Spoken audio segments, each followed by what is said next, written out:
자, 그리고 계속해서 또 오해하고 계시는 부분이 뭐냐 하면요. 방언통변에 대해서 가장 많은 오해들을 하고 계십니다. 방언통변에 대해서는 제가 그 방언이 뭔지를 알아야 방언통변을 바르게 올바르게 할 수가 있다고 누누이 제가 말씀을 드렸습니다. 방언통역에 대해서 바르게 알고 또 올바른 방언통역의 임파테이션을 받기를 원하신다면 방언이 뭔지부터 먼저 아셔야만 방언통역이 제대로 세워질 수가 있는 것입니다.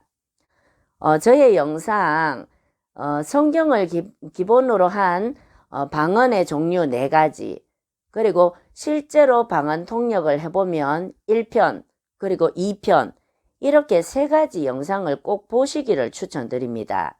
그리고 실제로 방언통역을 해보면 개인적인 기도의 방언, 그러니까 영어로 하나님께 비밀을 아뢰는 방언이죠. 98%가 다 그 방언입니다. 그래서 내가 방언으로 한번 말하고 그 다음 하나님이 말씀을 한번 해주시고 그 다음 또 내가 방언을 한마디 하고 하나님이 또 한마디 말씀해 주시고, 이것은 방언통변이 아닙니다. 제가 2편에서 올려놓았습니다. 실제로 방언통역을 해보면 2편. 그래서 그 영상을 꼭 참고하시기 바랍니다. 저희 교회에서 이제 그 집회가 시작되었지 않습니까? 그래서 이 집회에 오시는 분들 그 방언을 제가 통역해 드리다 보면 통역을 시작하자마자 그분들이 우시느라고 목이 메어서 방언을 계속 하지를 못해요. 그래서 방언 통역을 제가 조금밖에 못 해드리고 그 다음 계속 그분들이 울음을 그치실 때까지 기다릴 수가 없어서 저한테 오시는 그 예언의 말씀들, 하나님의 음성들을 계속 듣고 그분들한테 전달해 드립니다. 전달해 드리고 그 다음에 또 그분들이 울음을 그치시고 또 방언을 하시면 또 방언을 듣고 통역을 해드리고 이런 식으로 사역을 해드리는데 그때 이제 성도님들이 오해를 하시죠.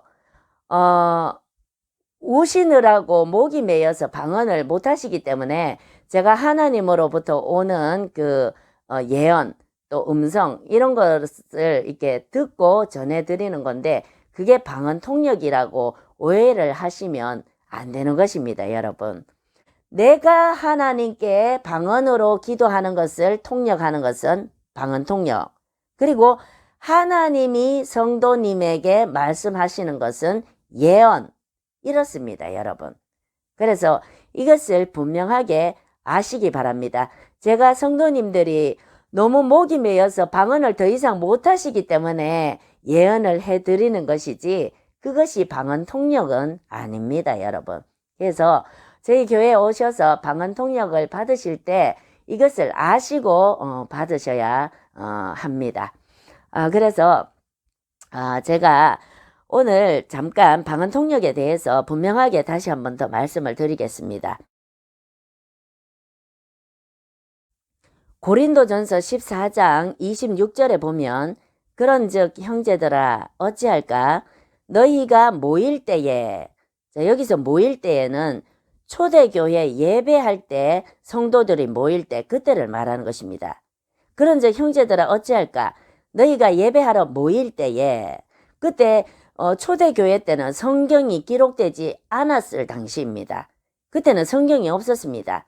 성경이 없었기 때문에 오늘날의 교회의 예배 형식과는 완전히 다른 예배를 드렸었죠. 그때 초대교회 때는요. 그래서 그들이 예배 드릴 때는 각각 찬송시도 있으며 가르치는 말씀도 있으며 계시도 있으며 방언도 있으며 통역함도 있나니.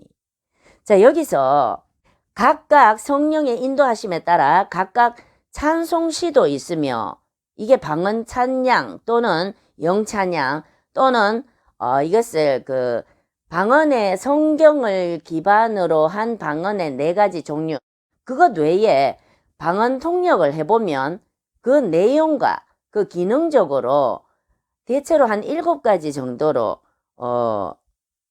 종류를 나눌 수가 있어요. 이것은 은사적인 측면에서 이렇게 구분을 한 것이지 성경에 나오지는 않습니다. 뭐 대신방언, 대물방언, 신설방언, 연계방언, 방언찬미, 방시, 방서 이렇게 7가지입니다. 그래서 여기서 말씀하시는 찬송시라고 하는 것은 방언찬양 또는 영찬양 또는 방시라고 있습니다. 조사 뭐 이상하네. 방시가 뭐야? 이렇게 안 하셔도 되는 것이 은사적으로 방언을 개인적인 기도 방언을 통역을 해봤을 때 대부분 그 내용에 따라서 한 7가지 종류가 나오는데 그 중에서 한 가지가 방시라고 하는 것이 있다는 말씀입니다. 여기 성경에 말씀하고 계시죠. 26절에 찬송시라고 되어 있죠.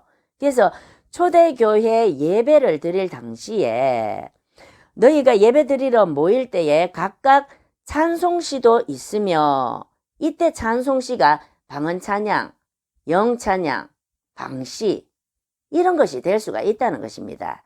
그걸 말씀드리는 거예요. 자, 찬송시도 있으며 가르치는 말씀도 있으며 그리고 계시도 있으며 그때 초대교회 때는 성경 말씀이 있지 않을 당시였기 때문에 하나님의 뜻을 성경을 통해서 나타내신 것이 아니라 예언을 통해서 또는 방언을 통해서 나타내셨습니다. 이때 방언을 통해서 하나님의 뜻을 계시해서 나타내실 때는 반드시 그것을 통역을 해야만이 다른 사람들이 알아듣고 유익을 받을 수가 있었겠죠. 그래서 교회에서 방언을 말할 때는 너희가 통역하는 자가 없으면 잠잠하라고 되어 있습니다. 그래서 여기서 말씀하시는 계시나 방언은 초대교회 예배 때 성령께서 그 초대교회 공동체에 주시고자 하시는 그 뜻, 그리고 공동체에 주시는 하나님의 계획, 이런 것들을 계시, 그러니까 예언이죠. 예언의 계시, 그리고 방언을 통해서 주셨다는 것입니다. 그래서 이때 방언이라 하는 것은 방언의 직분을 말하는 것입니다. 방언의 직분은 뭡니까? 고린도전서 12장 28절에 보면 하나님이 교회 중에 몇을 세우셨으니 첫째는 사도요, 둘째는 선지자요, 셋째는 교사요, 그 다음 능력 행하는 자, 병 고치는 은사, 서로 돕는 것, 다스리는 것, 그리고 각종 방언을 말하는 것. 자, 각종 방언을 말하는 것, 이때 각종 방언을 말하는 것은 개인적으로 기도하는 방언을 말하는 것이 아닙니다. 초대교회 때 예배를 드릴 때 하나님께서 그때는 성경이 기록되지 않을 당시였기 때문에 예언의 계시를 받은 사람 그리고 방언의 직분을 받은 사람을 통해서 초대교회 공동체를 향한 하나님의 뜻을 말씀을 하셨습니다. 성경책이 없었기 때문에.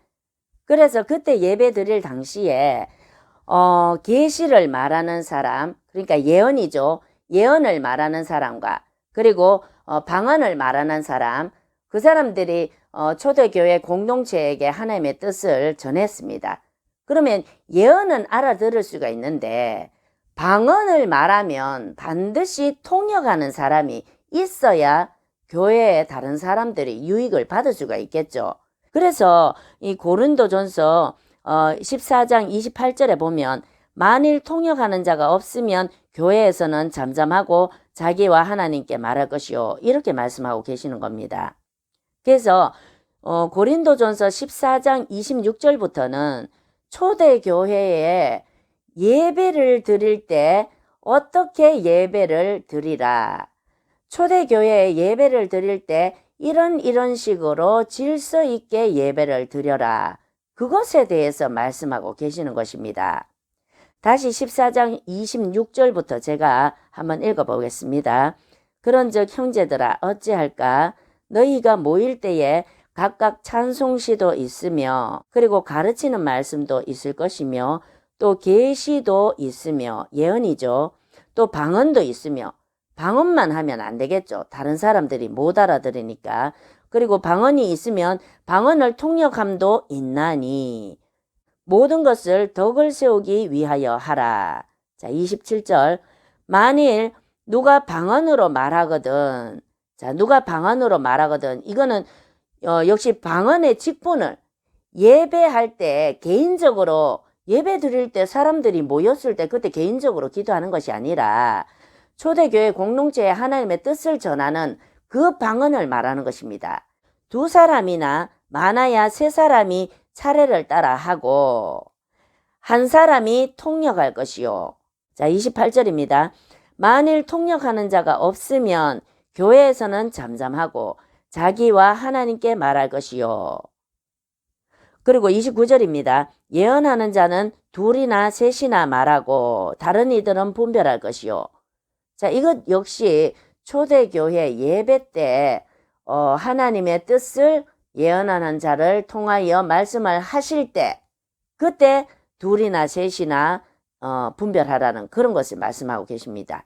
그러니까 14장 26절부터는 계속해서 초대교회에 성경이 기록되지 않았을 초대교회 당시에 예배를 드릴 때 이렇게 질서를 따라 예배를 드려라.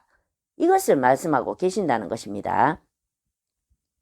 자, 30절입니다. 만일 곁에 앉아있는 다른 이에게 계시가 있으면, 계시는 예언이죠. 계시가 있으면 먼저 하던 자는 잠잠할지니라.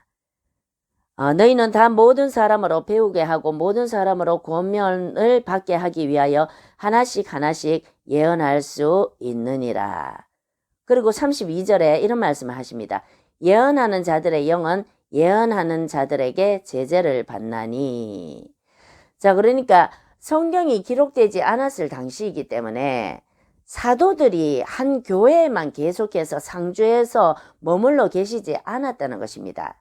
여기서 복음을 전하고 또 다른 곳으로 옮겨가서 전도를 하고 또 그곳에 교회를 세우고 이런 식으로 계속 사도들이 사역을 하러 교회를 옮겨 다니셨다는 것입니다.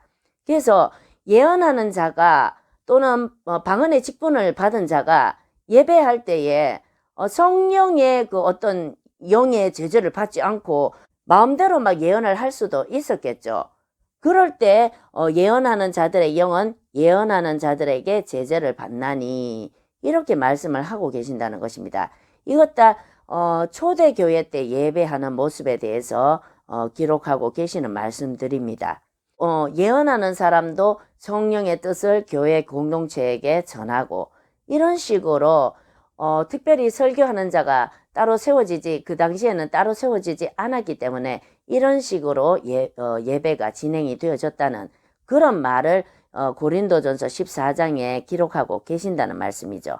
초대교회의 예배의 형식 그리고 성령의 은사가 어떤 것인지 교회의 유익 그리스도의 몸된 교회를 세우기 위한 성령의 9가지 초자연적인 은사 이것에 대해서 말씀하고 계시는 것이 고린도전서 12장, 13장, 14장이라는 말씀입니다.